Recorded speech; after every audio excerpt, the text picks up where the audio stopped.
Again, looking for questions for Oscar. We'll start with Jacob Rayburn. Go ahead, Jacob. Hey, Oscar, I understand it's probably tough to look past what just happened, but what are your maybe first thoughts on what this season was like for you guys, the challenges it posed, and how you guys handled them? Yeah, I mean, obviously it's been a season like no other for everybody. I think we had, a fair share of extra adversity throughout this whole process, but at the end of the day, I'm really grateful that we got to play. Obviously ending on a bad note here in the postseason, you got to put your best foot forward, and we clearly didn't do that today. But again, like I'm really excited that I got to go through this process with these people, and I think we really bonded. I think it helped me grow a lot as a person and as a player. And I mean, I'll be forever grateful for that. And a question that I understand if you haven't spent much time on it yet or want to talk about an individual decision that you have coming up about what your next step is. Do you imagine some sort of timeline for when you'll want to know what's next? No, I mean, I'll figure all that stuff out in the coming days. The goal today obviously was to win the game. So that's what I directed my energy to. Certainly, I think I could have done a better job helping the team win. But yeah, I mean, all the other stuff from here on out will be a process like everything else. And yeah, I'll just, time will tell. Thanks, Oscar. Thanks, Jacob. We'll look for our next question. Again, please use the raise hand function so we can identify you.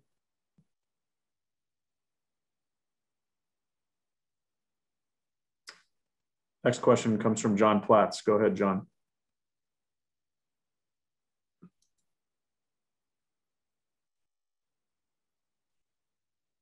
John, you'll have to unmute yourself. Thank you.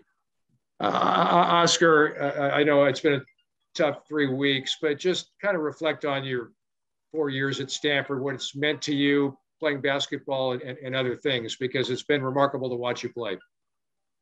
Thank you, first of all. And I mean, I think I could probably write a book about what Stanford means to me. The last 4 years were unbelievable. Today it's kind of tough because definitely like you want, in terms of like basketball, you obviously want to win championships and compete for those championships, which I think I fell short a little bit, but this experience is about so much more than just basketball. And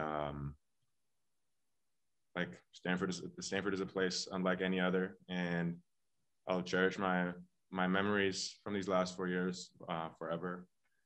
And yeah, like I said, it's kind of a bittersweet taste in my mouth right now to end it on this note. But at the same time, I'm also very excited to look ahead, and I'm excited for what's to come in the future. And I think Stanford set me up for that really, really, really incredibly well. Thank you, Greg. Congratulations. Thank you. Let's go next to Jackson Moore. Go for it, Jackson.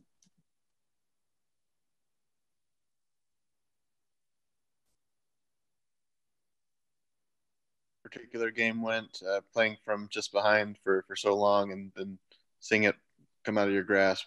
Just what was your take on how it played out? Sorry, I didn't hear the first part of your question. Could you repeat that, please? Yeah, could you just share your take on how this game played out, just having to play from behind and seeing it slip away? How did you see it play out from your viewpoint? Yeah, it's tough. I mean, like, we put ourselves at a disadvantage in the beginning. I think the last 2 games, why we were successful against Cal is that we jumped on them early and had a double digit lead at half, which obviously helps. Like I said, I think I could have done a lot more. I think I shot very poorly from the field today. Obviously, like I'm kind of playing on a foot and a half, but I think that's no excuse to go 4 for 12 from the field. And yeah, I don't know. I think we never quite, went on a little run. We never quite got the momentum going that we needed. And whenever we, started to trend that way, they made a play to kind of suffocate our energy.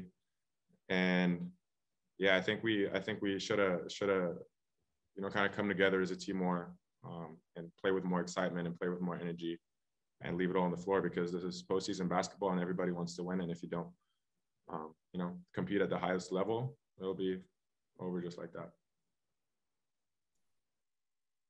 Next up in the queue, Scott Reese. Go ahead, Scott.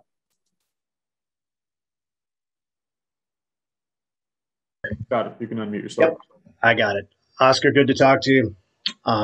When you do write that book about your Stanford career, I imagine multiple chapters will be devoted to what you and your teammates went through this season. From the pandemic to being banished from your campus and then having so many key players in and out of the lineup. How much of a toll did that take on you guys down the stretch, trying to stay cohesive and pull yourselves through during crunch time when you just, I mean, you had to deal with so much over the course of the year. I know Coach won't let it be an excuse, but does that explain what we saw these last few weeks?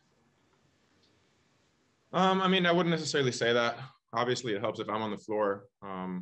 Missing these last 3 games, I think, affected my team, not just in terms of production, but also in terms of how everybody's confidence on the floor. I think I contribute to that just by being on the floor. And yeah, I mean, we did face a lot of obstacles, personnel wise, and kind of the circumstantial things, but a good team, takes that, and like a truly, truly good team takes that and is able to rally around that and compensate for losses of players. And I think we showed that, in certain stretches during the season, which I'm really proud of. But I think it just was not quite enough.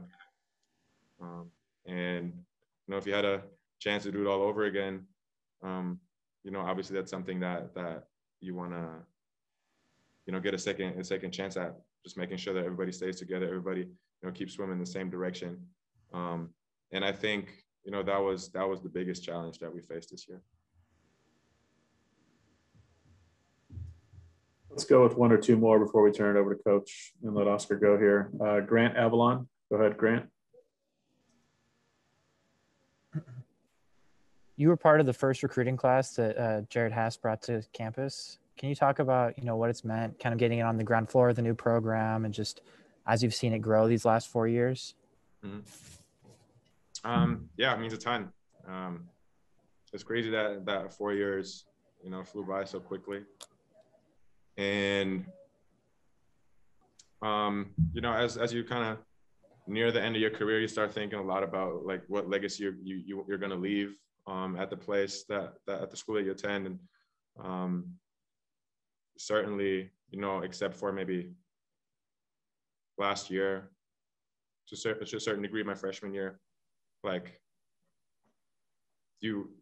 think my legacy, is not that of like building this program into a winning program, like where you truly like you go to the NCAA tournament every year, and that's something that that hurts a lot, because that's what we're in this game for. But yeah, again, like Stanford has given me so many incredible other opportunities, just like off the court and even on the court as well, that I think I can look back with a sense of pride about how the culture that we've built here with Coach Haas.